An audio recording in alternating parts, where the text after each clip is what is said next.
Syria की सड़कों पर अब लोग कम, लाशें ज्यादा मिल रही हैं। सीरिया में खून खराबे का वो दौर शुरू हो गया है जिसका डर पिछले 3 महीने से सता रहा था। ट्रकों में लोगों को भरना और फिर दूर सड़कों पर उनकी लाशें मिलना। सीरिया जल रहा है क्योंकि अबू मोहम्मद अल जुलानी का ग्रुप HTS यानी हय्या तहरीर अल शाम के सामने अब बगावत को कुचलने के अलावा कोई रास्ता नहीं।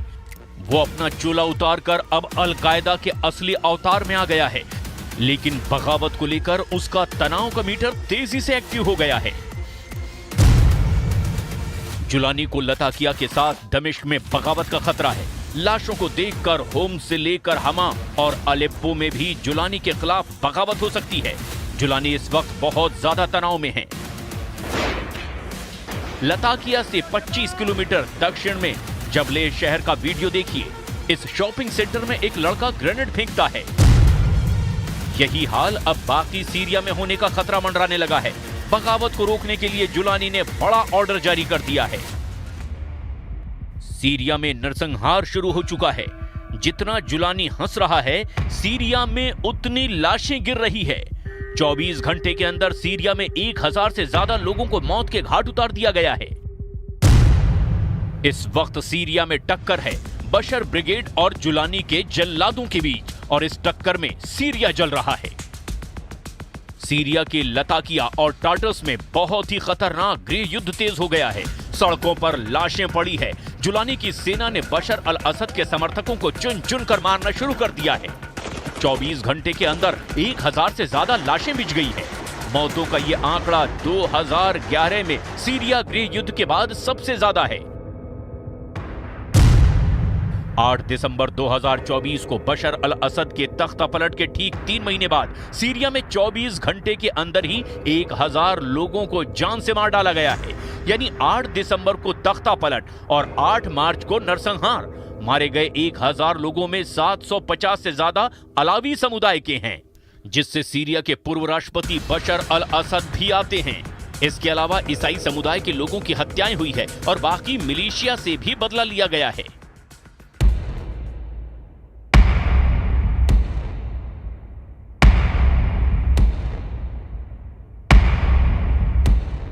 सबसे ज्यादा खून खराबा सीरिया की लताकिया और हाफी शहर में हुआ है। वीडियो ऐसे हैं जो विचलित कर सकते हैं। जुलानी की सेना का भी दावा है कि बशर अल असद के समर्थकों ने उनके 200 लड़ाकों को मार गिराया है और उसी के बाद ये खून खराबा शुरू हुआ। अब जुलानी का ऑर्डर है कि वो बशर अल असद के हर उस समर्थक को खत्म कर दें जो उससे टक्कर लेना चाहता है। इन्नकुम बिफ़िअलिकुम अश-शनीअ बिक़त्ल मन यहमी सूरिया व यसहरु लिखिदमतिहा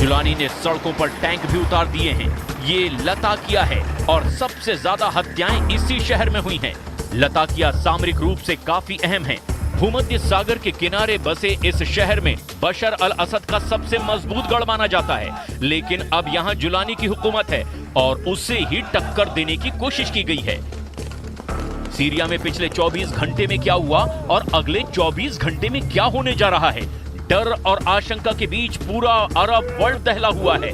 जो बगावत जुलानी ने की, अब वैसी ही बगावत के खतरे को देख करके जुलानी का खौफ बुलंदी पर पहुंच चुका है।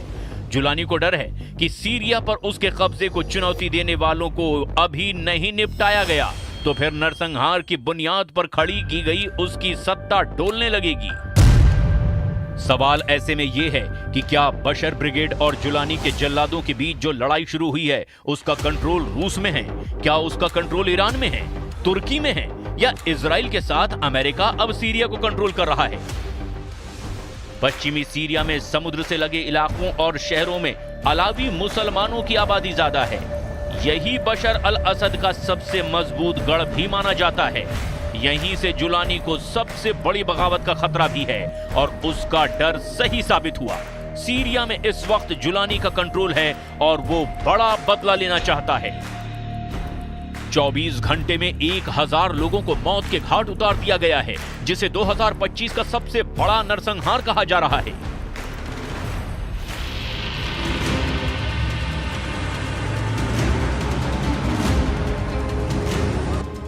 लताकिया शहर में खौफ देखिए। लताकिया इंटरनेशनल एयरपोर्ट के बाहर हजारों लोग इकट्ठे हो गए हैं। यहीं पर रूस का मिलिट्री बेस भी है और ये लोग अब रूस से पनाह मांग रहे हैं ताकि किसी तरह जुलानी के गुस्से से बच सके, क्योंकि जुलानी के ऑर्डर पर उसके लड़ाके बशर अल असद के समर्थकों को चुन चुन कर मार रहे हैं।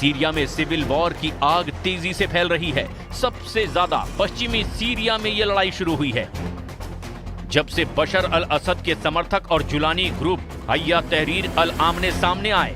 अब और ज्यादा हत्याएं और ज्यादा लाशें गिरने का डर सताने लगा है। जुलानी ने उत्तरी सीरिया के लड़ाकों को दक्षिण की तरफ कूच करने का ऑर्डर दे दिया है। जिस देश पर जुलानी ने इस लड़ाका ब्रिगेड की मदद से कब्जा किया, अब वो इन्हीं के जरिए अपना कब्जा बनाए रखने की लड़ाई तेज कर रहा है।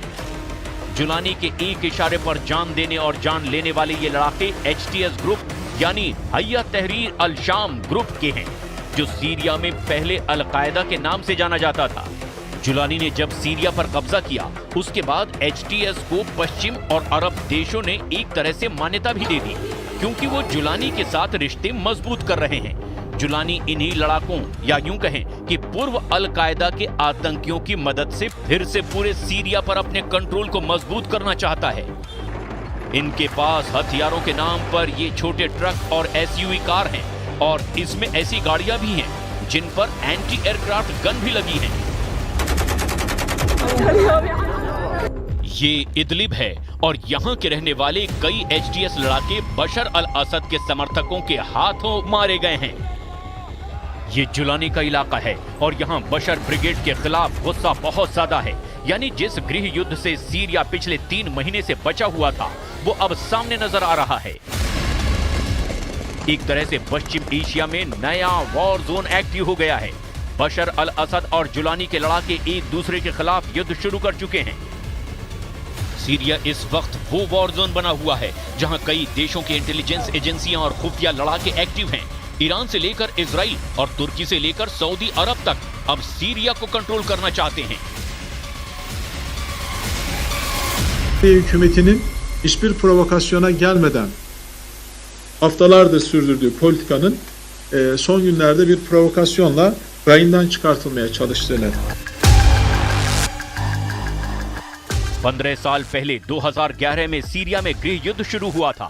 तभी बगदादी का आतंकी संगठन ISIS ने भी सीरिया पर कब्जा करना शुरू किया था। बगदादी के साथ जुलानी भी उसका कमांडर बना और फिर वो अल-कायदा में शामिल हो गया। 2016 में जब सीरिया का गृह युद्ध थमा, तब से जुलानी अपने संगठन HTS को मजबूत करने में लगा हुआ है।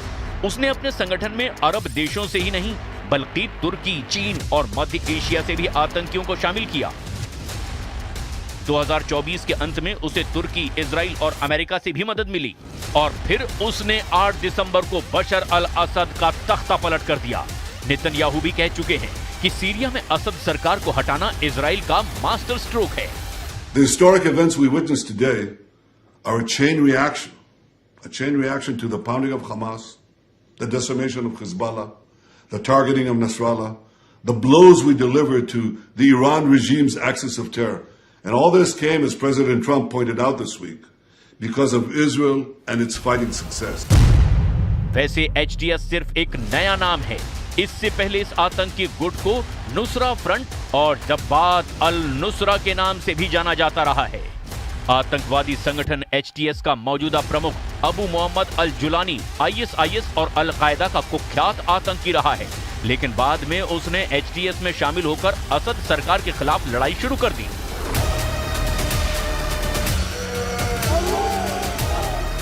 अगले 24 घंटे सीरिया के लिए बहुत ज्यादा अहम हैं। जुलानी जो फैसला लेगा उसका असर सीरिया पर ही नहीं, तुर्की और इजराइल के साथ ईरान के बड़े फैसलों पर भी पड़ेगा।